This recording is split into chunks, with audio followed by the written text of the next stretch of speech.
मेरी शादी सोनाक्षी नाम के लड़की से कर दी गई, जो देखने में सामान्य लड़कियों की तरह ही थी। मुझे कुछ खास तो पसंद नहीं थी, लेकिन अपने माता पिता के कहने से मैं मना भी नहीं कर सका और यह शादी जल्दबाजी में ही की गई, क्योंकि वह लड़की मेरे पापा के दोस्त की बेटी थी और उसकी एक बहन भी थी जो दूसरे शहर में पढ़ाई करती थी। जैसा कि मैं आप सबको बताया कि मेरी शादी बहुत ही जल्दबाजी में की गई थी और सोनाक्षी की छोटी बहन दूसरे शहर में थी और उस समय उसके एग्ज़ाम्स चल रहे थे, तो वह शादी में शामिल हो नहीं पाई थी। अब उसके कुछ दिनों के एग्ज़ाम्स की बाद छुट्टियां मिली है, तो वह मुझसे और अपनी दीदी से बेसब्री से मिलना चाहती है। वह अभी अभी अपने घर सोनपुर पहुंची है और उसने मेरे पास फ़ोन लगाया और कहा, नमस्ते जीजा जी, मैं आपकी छोटी साली मीनाक्षी बोल रही हूँ। आपने पहचाना या नहीं? मैंने कहा, नमस्ते, मैं नाम से सिर्फ आपको पहचान रखा है, लेकिन आप तो हमारी शादी में शामिल हुई नहीं, तो मैं आपको कैसे पहचान लूँगा?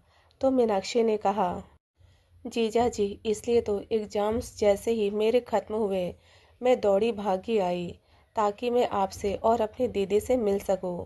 मीनाक्षी ने जैसे ही अपने जीजू से बेसब्री से मिलने की फरमाइश की, तो अभिषेक ने कहा, मैं शाम होते ही तुम्हें लेने आऊँगा। तो मीनाक्षी ने कहा, ठीक है जीजू, मैं तैयार रहूँगी। अभिषेक शाम होते ही अपने ससुराल पहुंच गया। जैसे ही उसकी साली साहिबा कमरे से बाहर निकली, वह देखता रह गया। उसके होश उड़े के उड़े रह गए। वह तो किसी जन्नत की परी लग रही थी। वह उसे एकटक निहारने लग गया और मन ही मन सोचा, ये मेरी साली साहिबा मीनाक्षी है। यह तो सोनाक्षी से बहुत खूबसूरत है। काश मेरी शादी इससे हुई होती। अभिषेक अपनी साली साहिबा को निहारते हुए मन ही मन सोच रहा था। जब मीनाक्षी अभिषेक के करीब आई, तो उसने उसकी आंखों के सामने चुटकी बजाई और कहा, जीजा जी, क्यों आपके होश उड़ गए ना मुझे देख करके? मैं हूँ ही इतनी खूबसूरत। फिर वह जोर के ठाके लगाकर हंसने लग गई और कहा, अब चले, मुझे दीदी से मिलना है। अभिषेक का ससुराल और घर करीब 40 किलोमीटर 2 घंटे के रास्ते पर होने के कारण वह अपने कार से ही मीनाक्षी अपनी साली साहिबा को लेने आ गया। घर से मतलब अपने ससुराल से निकलते ही उसे करीब रात के 9 बज गए थे और रास्ते में उसने मीनाक्षी से कहा, मीनाक्षी, तुम तो बहुत खूबसूरत निकली। तुम्हारी दीदी तो तुम्हारे सामने फीकी पड़ जाती है। मीनाक्षी ने कहा, अभिषेक जीजू, क्यों मजाक कर रहे हो? मैं और दीदी सेम टू सेम दिखते हैं। अभिषेक ने कहा, नहीं, तुम अपनी दीदी से कहीं ज़्यादा खूबसूरत हो। इस पर मीनाक्षी हल्के से मुस्कुराकर अपनी नज़रें नीचे कर ली। अभिषेक ने कहा, मीनाक्षी, यदि तुम मुझे पहले मिली होती तो मैं यह शादी तुमसे ही करता। मीनाक्षी ने कहा, लेकिन अब तो आपकी शादी दीदी से हो चुकी है, इसलिए अब आप मेरी दीदी सोनाक्षी पर ध्यान दें। उसने मुस्कुराकर कहा। अभिषेक ने कहा, मीनाक्षी, क्यों मेरा मजाक उड़ा रही हो?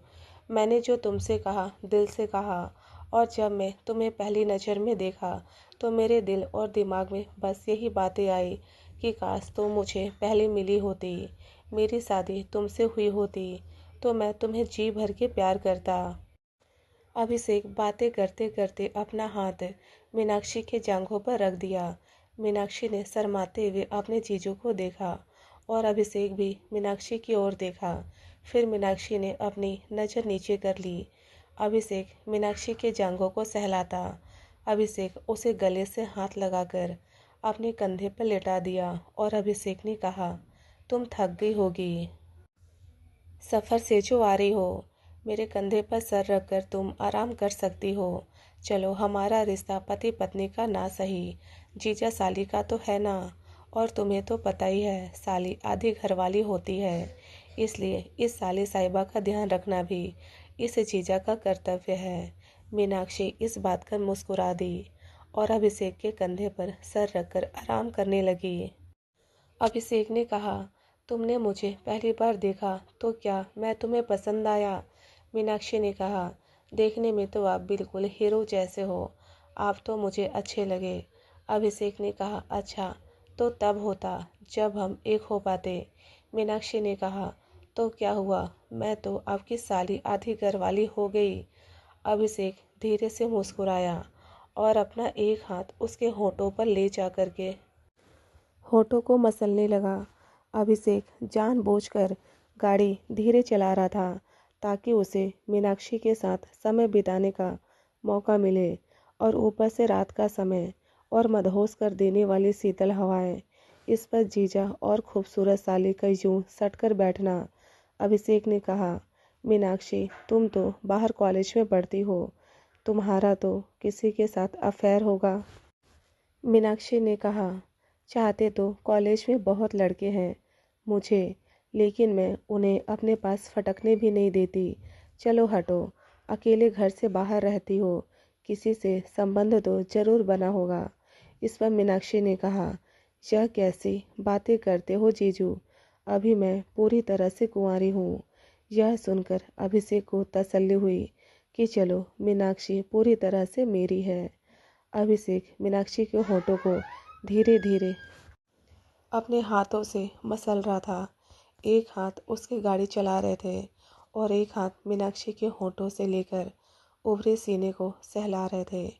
रात गहरी होने के कारण मीनाक्षी हल्की हल्की नींद में आने लगी। अभिषेक अपना एक हाथ मीनाक्षी के टॉप के अंदर करके उसे धीरे धीरे दबाने लगा।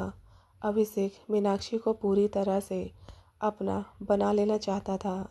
मीनाक्षी को देखते ही उसके अंदर एक अजीब सा नशा छाने लगा, लेकिन उसके बाद घर आ गया, जिसके कारण उसकी खुद पर काबू रखना पड़ा। मीनाक्षी को हौले से करके उठाया और कहा, मीनाक्षी, तुम्हें दीदी से मिलना नहीं है क्या? तो मीनाक्षी ने कहा, अरे घर आ गया, मुझे तो नींद ही लग गई थी। अभिषेक मीनाक्षी को अपने घर के अंदर ले गया। सोनाक्षी मीनाक्षी को देखकर के गले मिली और कहा, अच्छे से तो आ गई, किसी तरह की दिक्कत तो नहीं हुई?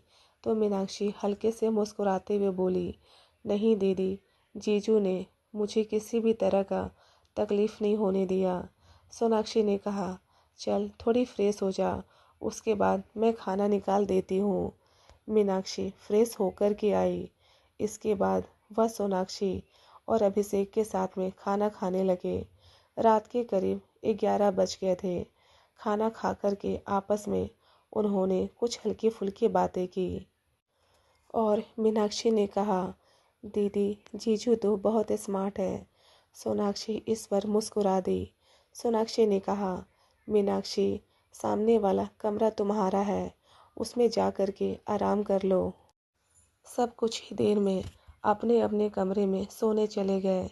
अभिषेक को नींद कहाँ आ रही थी। उसके दिलो दिमाग में तो मीनाक्षी के गुलाबी होंठ, उभरे हुए सीने और पतली कमर, उसका सुडौल शरीर आंखों के सामने घूम रहा था। सोनाक्षी ने कहा अपने पति से, आप ठीक तो है ना? लगता है आपकी तबीयत ठीक नहीं है। अभिषेक ने कहा, नहीं, मैं ठीक हूँ। अभिषेक को रोज रात में करने की आदत है। वह जब से उसकी शादी हुई थी, एक दिन भी ऐसा नहीं था कि सोनाक्षी को बिना किए सोया हो।